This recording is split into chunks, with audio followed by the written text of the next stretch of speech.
everyone. Welcome to this Saturday live stream. Um, been kind of busy this week. Can I get a sound check? Because I know how sometimes the you know sometimes my sound doesn't always work when I start. Let's see what I got going on here. All right. Yeah, well, you know how it is. If I don't, then I'll just start rambling on, and I'll have to revisit it. So, how is everyone doing this evening? I see Mason's first. Um, Mason had Mason lives in Kentucky, southwest Kentucky, and I think Steve's been part of it too, and I think Verna too with bunch of tornadoes. I know Mason's quail are in a house separated from his house, so he didn't have electricity in his quail house for a little bit there, but I saw he got his electricity back in his quail house, which is pretty convenient. Um, so that's pretty exciting. Um, I got I got something pretty interesting for some of you quailers. I'll get on. I'll share some of it in a little bit. It's you know everyone's biggest problem with quail. Second to the poop is the feed wastage, because I mean quail poop and waste feed. Sometimes they waste more than they eat, which they eat a lot. So that's always a problem for everyone with quail. So let's jump into the chat. So Verna says, "Hey Aaron, second like." Hey Verna. Brianna's here. Says, "Hello, hello, hello, Brianna." Everyone's got me on sound check. Will Braidfoot is here. Says sound check is good. So I know that most of you are on Facebook and most of you are in quail groups, and you see something come across at Crimson Covey Quail, and of course his pictures are amazing, which most people's pictures are not that great. His pictures are amazing. He does in fact have the quail that he claims to have. I know I made a few comments here and there when people called him a scammer. He's actually a legitimate business, and he has some beautiful quail, some valid quail and whatnot. The real good stuff, not just Caternix, which pretty excited to have him here tonight. And I guess since we have him here, I'll go ahead and show you what I wanted to show you tonight. So where are we? Here we go. So Will sells these 3D printed feeder ports. Um, they look pretty interesting. It doesn't work in my setup. My setup's all commercial, but for everyone that's always looking for the better feed waste options, this is where it's at right here. I mean, you look at this storage of the feed. I mean, I guess your options are endless when it comes to capacity. I'll get on that after this. So a wide assortment of colors. I see he has it screwed on. You probably could glue it on, but knowing quail, I would probably put a couple screws and still glue it, because quail will do quail things. That is a fact. We all know that quail will definitely do some quail things. So going back to the amount is, so all you vacationers, and this actually, Will sent me these pictures. This is actually a great idea because I mean, I know that tote right there you could fit at least 2 bags of feed in. So I mean, you're talking about, you know, if you're looking to go on vacation, here it is. Um, and if you're looking for a spot to go on vacation, August 30 and 31st in Mount Hermon, Louisiana, we have Gulf Coast Homesteading Convention. That's a good spot. Get with Will, and Will can get you hooked up. So I'm gonna play a little video Will sent. You know, because the port does look small, but you look at their heads, and the object of it is they can't sling the food around.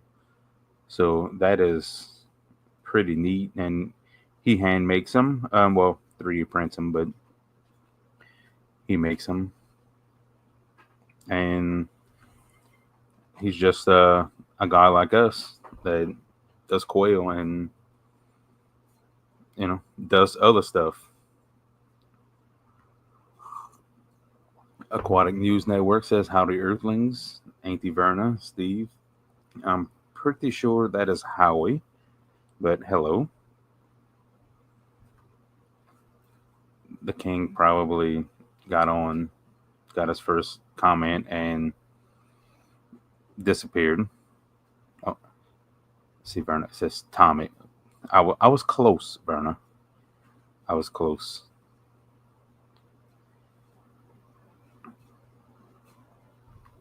Greg says, "Hi, how's y'all day going?" Pretty good, pretty good.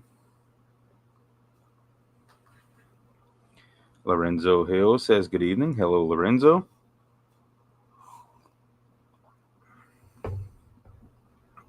The Cluckety Homestead says, "Hello, hello. Hope you are doing well." Looks like spring is coming, and finally y'all getting spring up there. Yes, Waisaki says, "Hi, Aaron. Hi, all from Perrysburg, Ohio." Hello, how are you? My good friend Alexandra is here, and she is overloading her incubators, locking down. I was just when I sat down at my desk, I was looking on Facebook, and she her hatchers are loaded down, so she is doing a lot of incubating. She's a few months since she got her NPIP certification, so hopefully she's shipping eggs soon. I know she's making quite a few sales there and growing out some beautiful birds. So that's great. Peppermint Acres is here. Says, "Good evening to everyone." Hello, Dwight and Sandy. I got to talk to Dwight earlier. I actually went to do a bee removal this morning.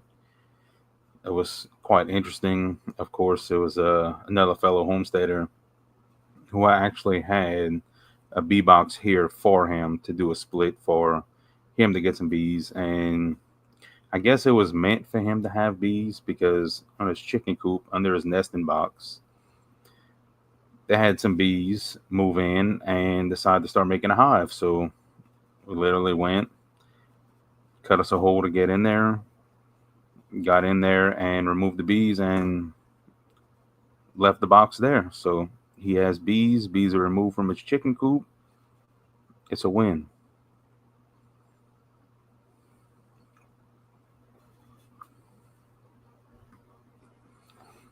Mason's here says, "Don't hay until dark, so you are my entertainment in the hayfield." You are really missing out on life of Omni Entertainment.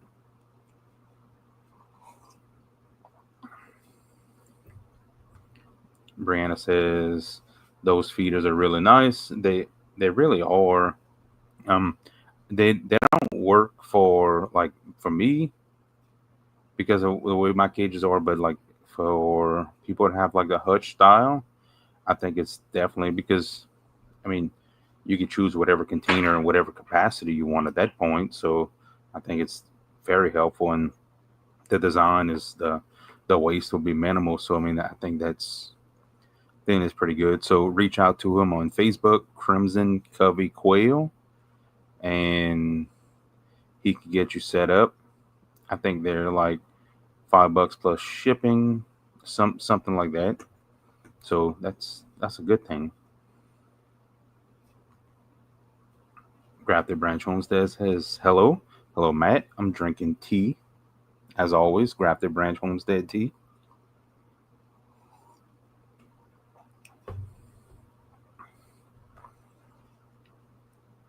Verna says similar to what Katrina had on her old place. I think so. Um, I think she had the ports. Those were bigger, I believe. I think these are smaller and redesigned. I'm not really sure. Yeah, I think she had like the chicken ones, the chicken feeders.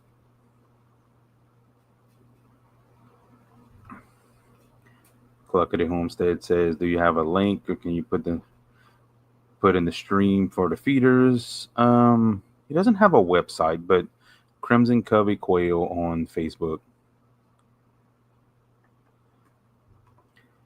Brad says, "What's up, Aaron? Been a while since I saw you, bruh." Yeah, like 24 hours. Yeah, I was confused. Verna says, "How is food forest permaculture?" I was confused. Mason says, "Don't accuse me of commenting and dashing." Well, you weren't here, Mason. Cluckety Homestead says, "Spring is not here. Aaron is going into the 40s again tonight. We had to bring the winter coat back out." Yeah, it's actually we had what um Southerners call a humidity front pass through. So rather than it being 95 degrees with 95% humidity, it is 92 degrees with 70% humidity. So I am wearing a sweatshirt right now because it is cold inside my house. Trust me, when I get off of here and I go work in the barn, my sweatshirt will not be on. But I am. It's kind of like a mullet because I'm wearing a sweatshirt and shorts. That's normally how I dress in the wintertime anyway. That's my favorite attire. Brianna says you always do, Mason.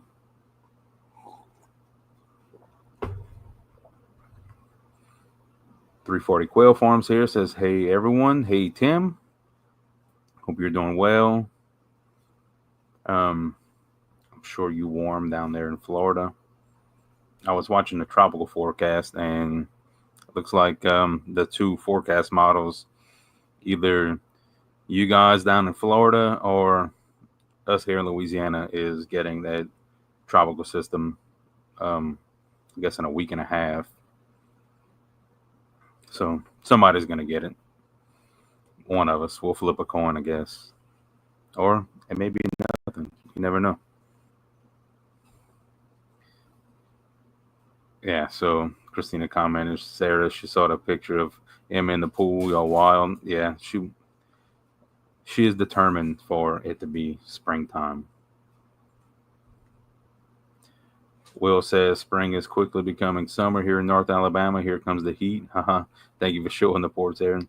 Yeah. So like for us, we kind of rolled out of winter having 10.5 inches of snow in one event to less than a week later back in shorts. So we kind of didn't have a spring here. It was kind of like rolled out of a freak winter weather event into like just straight summer. The humidity was just ridiculous. It's hot outside. It's miserable. It's all of the above. Um,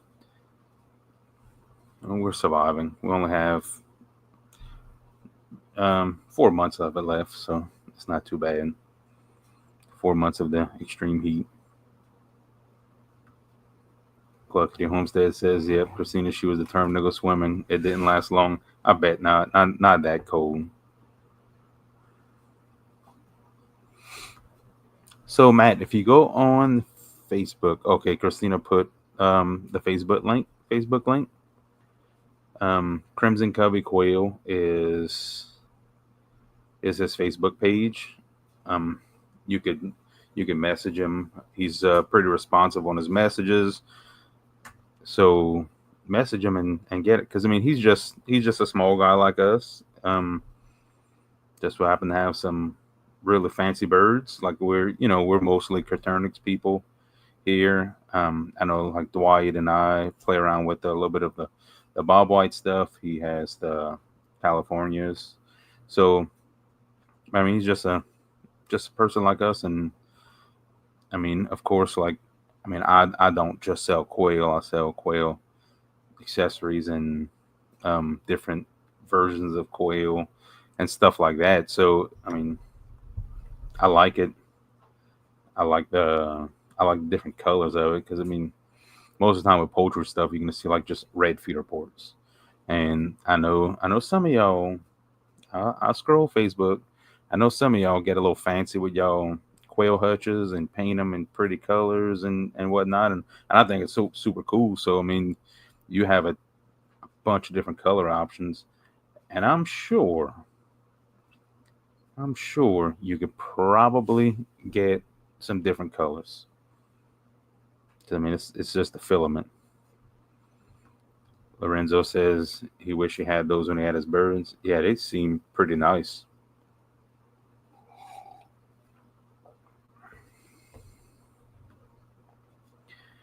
And Brianna says first hot day for the past 2 weeks here. Nothing compared to the 101 you had recently. Yeah, the heat is just it's incredible. It comes on so fast, and it just like we never have a good transition period. Same thing for like fall. We never really have a true fall. We have like you're waking up sweating, and then one day you just wake up and it's not so bad. And every couple of weeks you might have one day that you wake up and it's like really cold, and then next thing you know it's hot again. So that's my weather here in South Louisiana.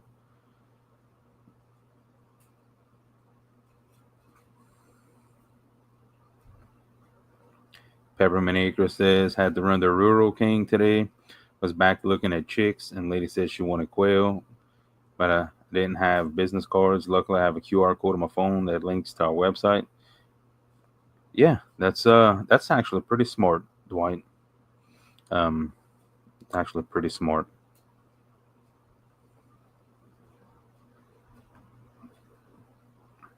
Alex Smith says new video. Glad to be here. Thanks for stopping in, Alex.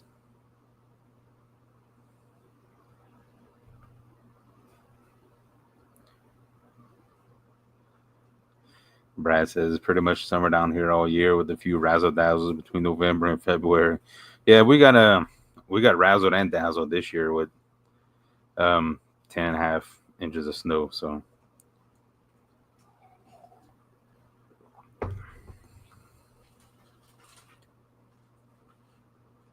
Peppermint Acres needs a shirt with the QR code. Yeah, that would be pretty nice. Yes, Wysocki says question. I'm trying to 10-to-1 ratio in one of my hutches because one of this one poor hen that gets worked so hard. She's bald and bareback. Anything I do to make her less of a favorite.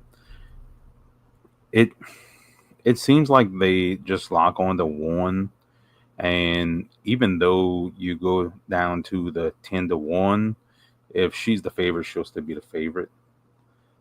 Um, and a lot of times we'll like want to separate the hen.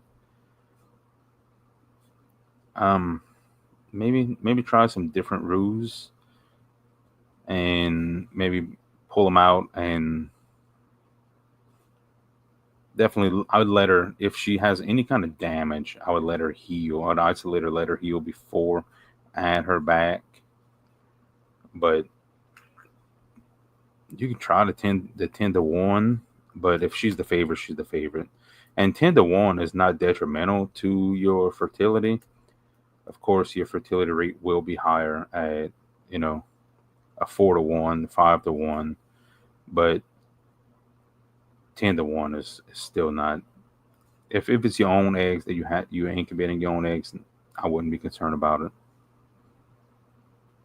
Um, Just my personal opinion. And if she has any kind of wound, I would definitely let her heal.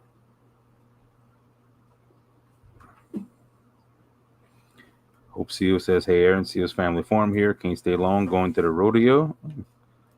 Um, see if you could auction off Shane there, or see if Shane could find a bull. But if he finds a bull, I want the video. Definitely want the video. He'll probably beat up the bull." Brianna says, "Question: What's your favorite cheese? Thoughts on pineapple on pizza?" Oh wow, Brianna. So my favorite cheese is probably Swiss cheese. Um, Pineapples go on pizza. Pineapples and jalapenos, though. You gotta have the jalapenos with the pineapples, but definitely, definitely. Lorenzo says, "I have a friend that wants to build his first quail cage. Does anyone know where I can find some instructions?"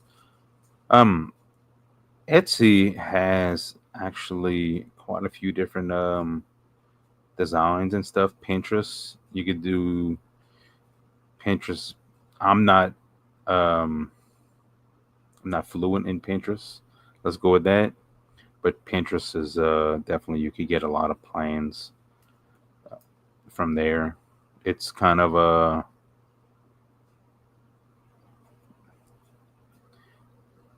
trying to think. They had one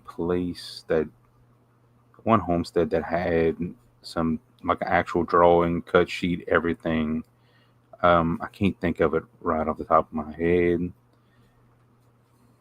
I don't remember it. If I think of it, I'll get back with you. Shane says, "I will take the bull out. He doesn't stand a chance." I agree. My money's on Shane. I am not wrong. Pineapple goes on pizza.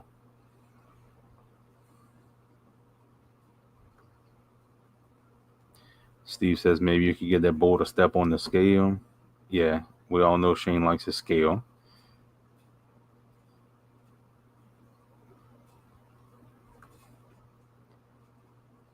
Yes, so Asaki says, "Thanks, Aaron. She just has feather laws, but I'll separate her for a break and then try a new rule in there."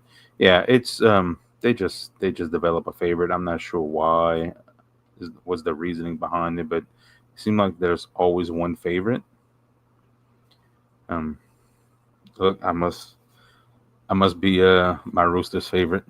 All my hair is gone, but it's and I don't know how much it actually bothers the hens, because if you actually sit down and watch, it's really not like they're not inconvenienced by it very much. So a lot of I get a lot of questions about like overly aggressive ruse, but it's normal breeding, and especially when you get into jumbos and stuff, because they, first off, they don't have hands, no hands, so they just have two little legs they stand it on. So when they're doing the deed, um, they need something to hold on to their upper half. So it's Christina is laughing right now. I am trying to YouTube PG explain the birds and the bees here. Okay, Christina is dying. Anyway, so how's the weather? How's the weather? I was, you know, I'm known for going on my side quest, and I, I think I think I was going down a bad road.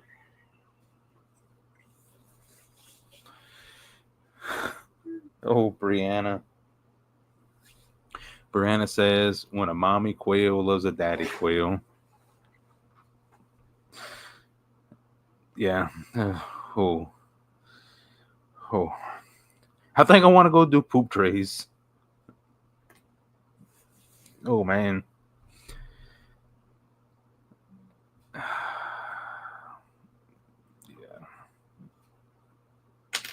Yeah.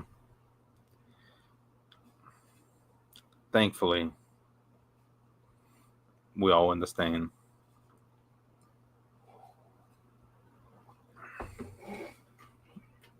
I don't even know anymore. Like I oh so um Christina put a Pinterest link to some quail cages.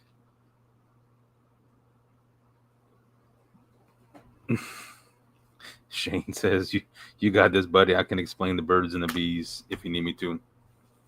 So back to it. Basically, I mean they need something to hold on to, and especially you'll find more with the feathers missing on the back of the head with the jumbos, and it probably has to do a lot with their weight when they fall off and they just it's with their mouth they pull in feathers, so it's not you know it's not too much of a big deal. The 1 to 10 will definitely be less abuse. Like for my breeders, I get a lot of feathers missing on some of my breeders. I don't keep breeders very long. Um, no more than a year for in my breeding cages. But and you'll have some feathers missing from the back. And quail are really resilient, and they actually recover quite quickly from like feather damage like that. Even like head injuries and stuff, they're really fast healers. It's kind of incredible. They're like the better version of chickens because everything they do is faster, and chickens are dumb. So, Brianna says, "No, no, please don't go on air. Do go on air. No." Alexandra says, "Must have been the wind." Well, Brianna, I can get you some pictures of it, but do we really want a side quest Aaron talking about a quail cloakia that it could end up? I'm trying to keep this PG, like, but yeah.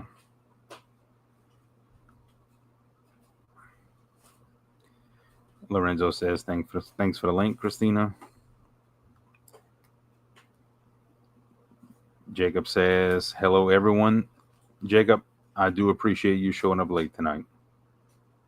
I do appreciate it because it's been a tough crowd since you got here with some of these folks in here, and I went on a side quest, and it wasn't a good side quest, and I'm just now recovering from it. So I'm glad you're here, Jacob. I'm glad you're here, and I'm glad I get to see you in a couple months in August. Jacob is coming down for the Gulf Coast Homesteading Convention.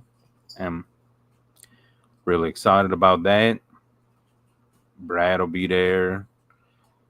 Of course, Shane and Hope will be there. It will be at Seals Family Farm in Mount Hermon, Louisiana. So, of course, Shane will be there. Dwight will be there. Dwight and Sandy will be there. Dwight will be a speaker there. I'm not going to release his topic yet, but Dwight will be speaking. Who will debut our comedy club called the Beardy Quail Men, which will we'll give Shane a microphone, but we won't actually turn the microphone on, but we'll let him hold the microphone. And you'll probably see Hope behind him. Hope's gonna control him like a little puppeteer, but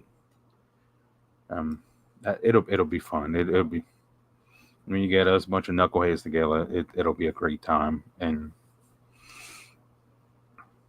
it'll be a lot of fun. So Will's asking, what density of birds per square foot do you like with your setups? I've heard that 4 is the max. So I raise on my Caternix. I go 3 birds per square foot, and they're happy and healthy. I don't have any foot issues. I don't have any aggression issues. Caternix, and seem like Caternix, the more room you give them, the more fighting they'll do, unless they have like an absolute ton of room to get away from each other. You see different opinions. You see you'll see people say 1 bird per square foot. In my experience with Caternix, 1 bird per square foot, you'll have territorial issues, and even with like, so in my flock, I breed for good temperament and less aggression, but even 1 bird per square foot, even my birds will turn into some nasty little birds over time because they're gonna develop that territory. And in an aviary setup, I would go more towards one. I would flip it and go 1 bird per 3 square foot, just because you're gonna have to walk in there and collect eggs and whatnot, and with a bunch of hides, and you kind of get over that one to one aggression territory issue. So I do 3 birds per square foot. In my grow outs, I'll do a little bit more up until they start reaching sexual maturity. I'll go more, especially like for grow outs for meat birds and whatnot. But other than that, it's 3 birds per square foot. So Swanton says Gulf Coast Homesteading Conference, 91 days. That is correct. 91 days. I have to look at my calendar, see what date the cutoff is for tickets. Yeah, because we have a cutoff for tickets. I think it is August 15th cutoff for tickets. That way we know we are absolutely prepared for the amount of guests that are attending. We want it to be a sellout event, but we also want it to be a small enough event where everyone can get the full experience, and everyone can get the time and the knowledge that they are coming for. So it's gonna be a great time. It's gonna be a little warm, especially my northern friends. It will be warm, but it'll be an absolute fun weekend.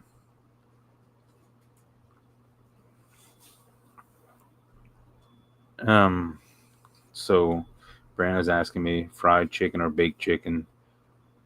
Maybe not Christina, since you say it's dry.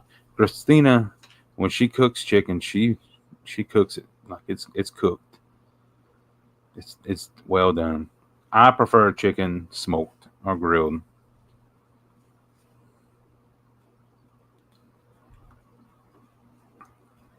Jacob says I'll bring the brats down so we can grill them with some Wisconsin brew.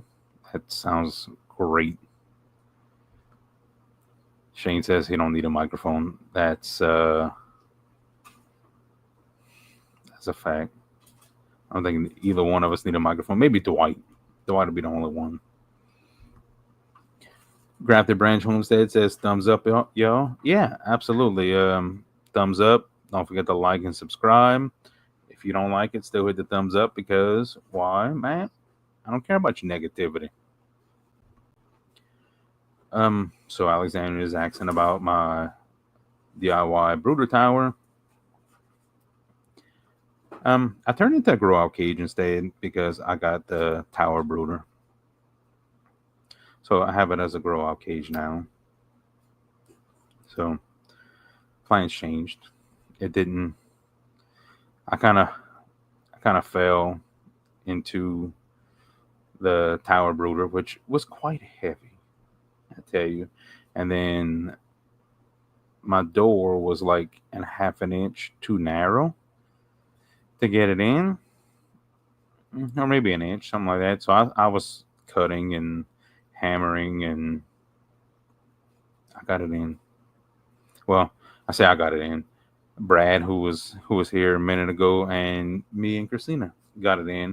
There's a lot of forcing, a lot of bad language, a lot of sweating, a lot of yelling, but we got it in. Got it in, got it set up. It is working great. Not a fan of those little shallow poop trays, because I guess for chickens it wouldn't be too bad, but for quail they poop a lot, and I think Christina's cleaning those things a lot. So that's about the only thing. And there's no way to really modify or do anything with that to make a deeper poop tray. But it is what it is, and it is working out great, especially for our summertime brooding. Because summertime brooding for us in the South is probably the hardest thing to do. It's so hot, naturally hot. So you have to you cooking birds, several weeks too early is what happens.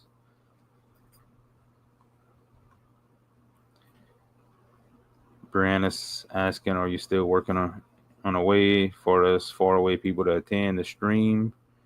Um, yeah, it's been talked about, and we're definitely gonna have we could definitely have some video footage of it. Um, not sure because Christina's like the camera person for the YouTube stuff because she don't allow me to take pictures. I'll be honest with you, like I can't even take pictures. I don't even know why I have a camera on my phone because like I don't know, just not qualified for it. But she is gonna be doing a couple workshops and stuff, so I'm not sure on her availability. I'm sure we could get somebody who could run a camera. So we'll see. A bunch of things are still works in progress. Okay, the famous words of Steve. I got 91 days to figure this out. Steve says, "I'm sure Christina was not talking bad like that." Um, she she wasn't. It was me and Brad, and then yeah, it was a mess, but it got done. It was so heavy, so heavy. Shane says I gotta go, buddy. The bowl is waiting on me. Shane, you be careful, and I'll talk to you later. Mason's gonna be my camera guy. Mason, I really hope you come down for this. That way you can meet the real deal Shane Seal in person. It'll be funny. It it'll be a fun time. It'll be great. Lorenzo said, "Is the humidity in the south? It kicks you in the chest." Look, Lorenzo, it's it's insane. You try to explain to people that don't really have humidity that how bad it is, and it's like just imagine drowning walking outside because the humidity is so terribly bad. It has been like super high here, and which it affects the gardening stuff. Um, it affects incubation because we dry incubate. We only had humidity during lockdown, so it affects like our overall humidity. With the outside humidity, still affects our inside humidity.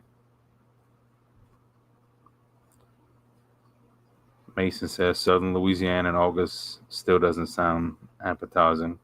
It's really not that bad, Mason. Like when like the sun goes down and you got a little breeze blowing and the mosquitoes are out, um, alligators are not there, so you don't have to worry about that. So, and once the mosquitoes stop biting you, or you adjust it to that, and it cools down to like 85 degrees, it's really not bad. No, actually, August is good for you have a nice southern breeze in August. Here, probably July is probably the worst. Like we go through a lot of Julys that it don't even rain for the entire month. Um, so that's not fun.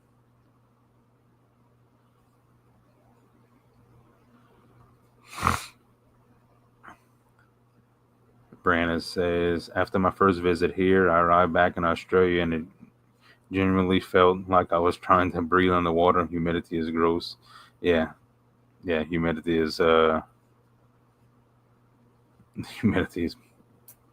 Australia. You like here. Mason says alligators would have been a positive. Well, I mean, we could go and search them out, Mason, because that it technically is alligator hunting season. So we could search them out. Greg's asking how the fly spray is working. Well, you'll find out in about a half an hour, Greg. It's actually working out pretty well. Um, no, we didn't have barbecue. Um, Christina's asking was asking what Greg cooked for his weekly Saturday night that he brings his food over. Um, no, I didn't. We didn't have a live stream last week. Oh, so we recently done business with a mosquito and rodent control department. It's a state department, and so long story short, they use quail for scientific studies.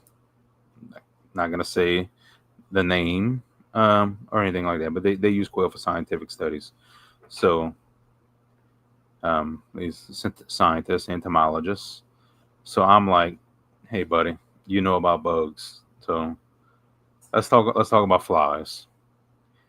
So he gave me a chemical recipe for fly prevention, and let me tell you, it has changed my life because I felt like pouring gasoline on myself, lighting myself on fire just to keep the flies away from me because I can't stand flies, and this stuff has changed my life. I'm still in the testing phase of it because everything works the first time. Once the new car smell wears off, then let's see what happens. But I mean, that definitely it has been enjoyable to work in the barn and not have flies. And it's just like the humidity and the heat. This is the absolute worst time of the year for flies, and the last week and a half has been amazing with the lack of flies everywhere. Now it's still hot as heck, but the lack of flies has been great.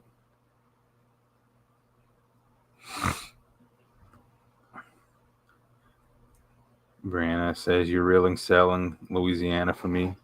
Yeah, I mean, look, it's really not that bad. It's just I'm just a little dramatic. It's really not. I mean, look, like we still farm in it, we still work outside in it. I mean, it's really not that bad. Like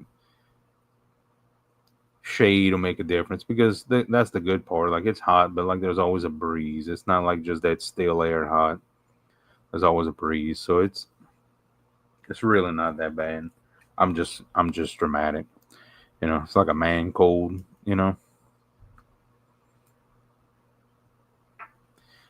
Jacob says, "Now see, that's what I'm not looking forward to is cooling down to 85."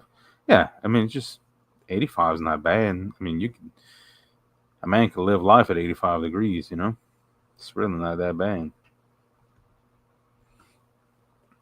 Will's asking, how often do you have to vacuum failures that are from grow out quail or already housed outside? Mine's is an outdoor, non-climate controlled barn. And really don't have to. Most of my failures in my grow out cages fall down to the poop trays, and so we don't really have to do anything like that.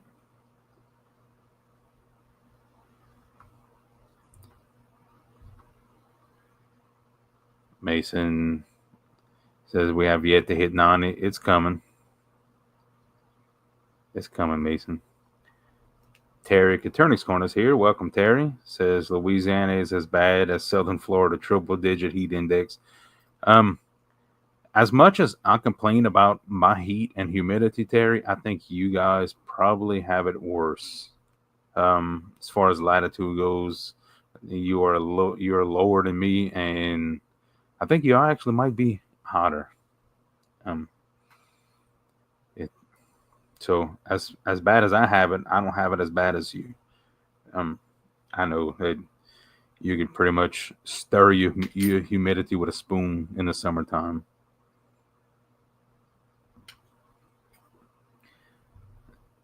Jacob says, I've been to Florida in August, and yes, it's hot, but you can survive it for a couple of days uh, for the homesteading convention. Yeah, I mean, it's going to be hot, but it's not going to be bad.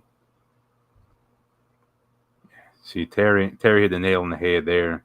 Uh, Tony's Corner says, humidity kills me in the summer rains. It's all fine and dandy until you get a noon shower and that summer heat starts baking that rain off the ground. That's when it's really bad. That's when you find out what humidity is really all about. It's yeah, yeah, Christina says it steams you like a bag of crab legs. Yeah, Matt says it's hot here, but it's very dry. Yeah, it's you know, kind of you kind of say, you hear the people, it's a dry heat, and I mean, heat's heat, but like the humidity is what's bad.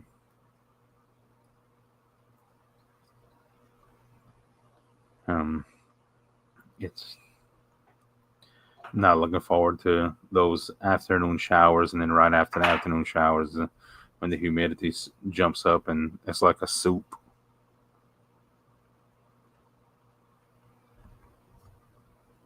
Uh, Mason says my only holdback is not being able to get down there. Um, we can figure something out, Mason.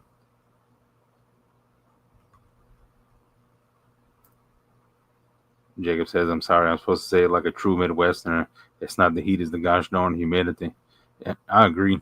Um, I might be a true Midwesterner too because it is the gosh darn humidity. And I tell you what, it's here, like it or not. And I mean, I've never celebrated 80 degrees, um, but it's been nice with low humidity today, which wearing a bee suit half the morning sure did not help me. Because, I mean, I think anything above 50 degrees with a bee suit on, you are sweating. And I was definitely sweating, laying on the ground under a nest box, a huge nest box, um, and the crawl under there. But it was fun. Got the bees out.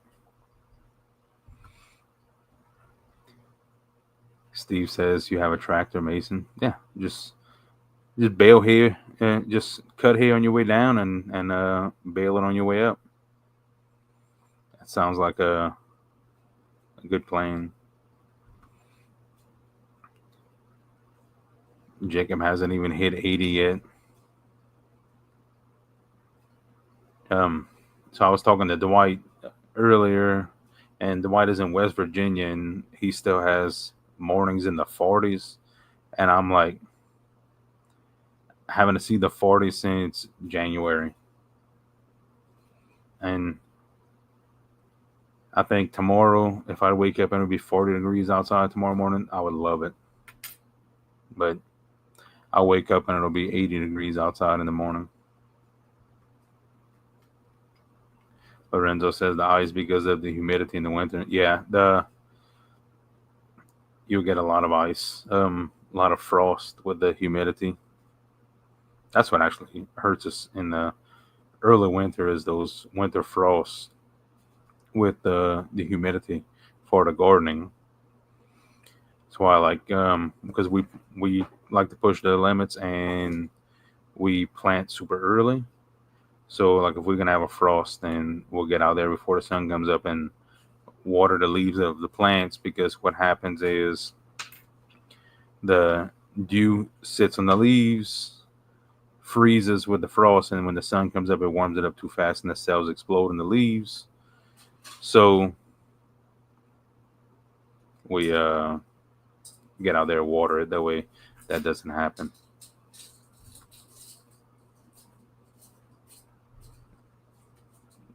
Jacob says, I woke up to 48 this morning.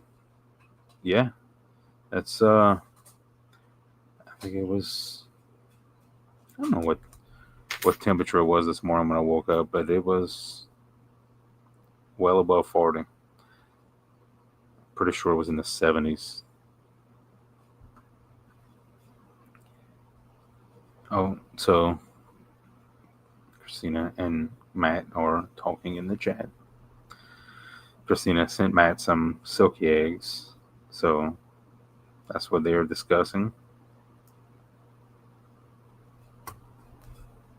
Oh, that would be nice if you ended up with one roux and three hens.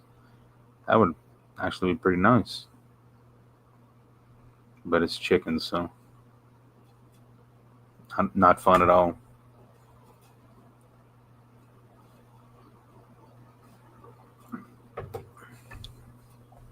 Guys, don't forget to check out Grafted Branch Homestead and their tea.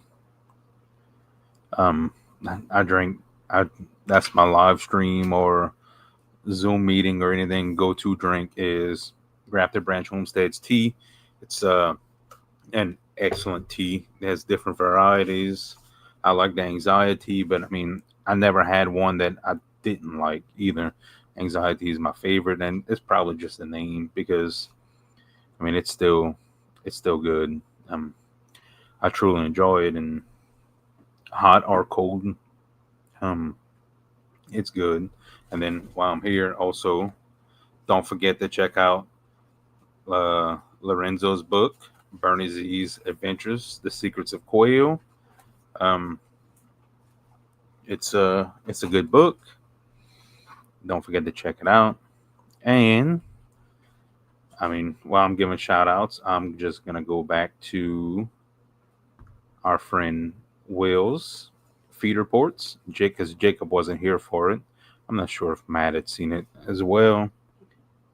Um, so Jacob, I know we talk a lot about, um, like going away vacations. I know you do a lot of boating and stuff like that for your quail. I mean, the capacity is unlimited. I mean, whatever size container you could find is your capacity. I mean, I'm familiar with these totes, and I mean that's at least 2 bags of feed. I mean that's a bunch of quail in there, but it's at least 2 bags of feed, and they can get their heads in there. So that's something for you to check out. That's Will Braidfoot with Crimson Cubby Quail. You can find him on Facebook. Christina put his link on Facebook.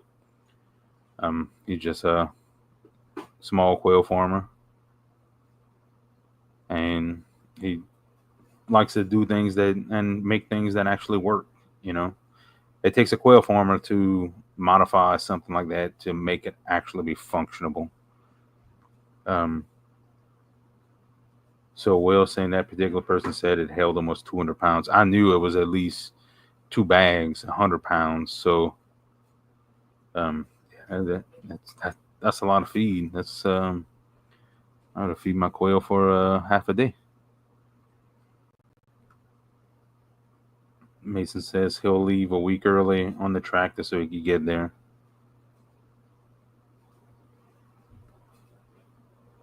Jacob said I would still pass you on my way down, Mason. And Christina put the link again for Crimson Cubby Quail. Um, if you're looking for some really beautiful quail, some not Caternix quail, and he's definitely your go-to. Um, he, he's got them. He's got the fancier quail, and I'll probably make an order with him a little bit later because I enjoy my Caternix, but I enjoy the Bob Whites and the fancy quail just to look at. It's not a business venture I am looking to get into, but I do still enjoy my quail, and I truly like to sit down and I like to listen to them, and it's for my Caternix, not only do I feed my family and sell the stuff, but I do enjoy them. And I can tell you the fancier quail, the Bob Whites and the Californians, they don't eat as much. so they don't poop as much. So if you're looking for something to look at, or I mean, the same incubation period's a little bit longer, brooding period's a little bit longer, takes them a little bit longer to lay. So for like homesteading production, they really wouldn't be Caternix. But you know,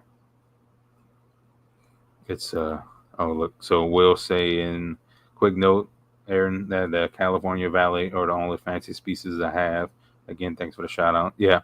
Um, you know, I like to help people out, and I mean, Will kind of I forced the Will out from behind the curtain. He was just trying to hide behind the Crimson Covey Quail name, and uh, I forced him out. He's not a bad guy, so you know, check him out.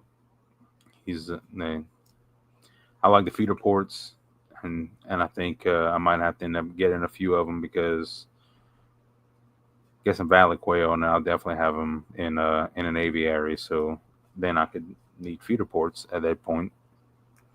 But I like to share any kind of helpful products with you guys, and something that's going to truly work. And I mean, look, I'm not making any money off of Will. Will didn't pay me. He didn't ask me to do any of this. This is just because I think it's a good product, and I think it needs to get out there. Facebook only takes you so far. So I I think sharing it out on this platform will probably be helpful. And I mean, the theory of it is they can't sling the feed, and I watched enough quail, and I experimented with enough feeders, and I did like the shoebox type feeders before. I did feeder ports, the chicken feeder ports. This, and then the J feeder feed restrictors from Feather Connections Homestead. Probably the only two modifications that I would say would work, aside from the feeders that I use. But I mean that's it, because Kelly had made me some J feeder restrictors, and it was basically it goes over the J feeders, and it was just some smaller ports where they couldn't sling the feed, and that actually cut down the feed. And but then I've since switched from the J feeders, and then believe it or not, hatching time feeders are not bad either on feed waste. I'm not a fan of the plastic um, flooring, but I really like their feeders are probably a good one, a lot better than some of the other ones. Yeah, so Lorenzo saying the microscopic shards of ice cutting the cells of the plant open. Yep. Lorenzo says thanks for the shout out. Absolutely. Absolutely, my friend. Greg's gonna bring some barbecue chicken, some barbecue quail after the live stream. That sounds good. In which we're almost at an hour, and that's my cutoff. I may be going live next Saturday. I'll have to see. I know I am going to Florida Saturday morning. I'll be leaving early in the morning. I'm just gonna do a quick turnaround. I'm going to meet up with a special quail friend in Florida. I may do a live stream from the road. Christina may do a live stream while I'm on the road. I'll ask her what she wants to do, or we'll just postpone it for a week. I'll see. Um, Matt, when is your live stream? I haven't been on YouTube today, so I didn't get a notification. But Grafted Branch, check out his channel. He has a live stream as well. Matt and his family do an amazing job. Matt is, my live streams are boring. Matt always has some kind of cool graphics, some kind of cool intro video. So check him out. But anyway, well, I'll let you guys see if we're gonna do a live stream next week or not, and we'll see. But Quail is taking me to Florida next Saturday. So Steve says Sunday, 10 a.m. Mountain Time from Matt. I think, yeah, I think too. But I know he said this morning on Verna Stream that his work schedule has been kind of crazy. So yeah, just check out Grafted Branch Homestead on YouTube, and he usually he's a lot better than me at putting up his thumbnail. So we'll see you guys hopefully next week, and if not, keep on quailing.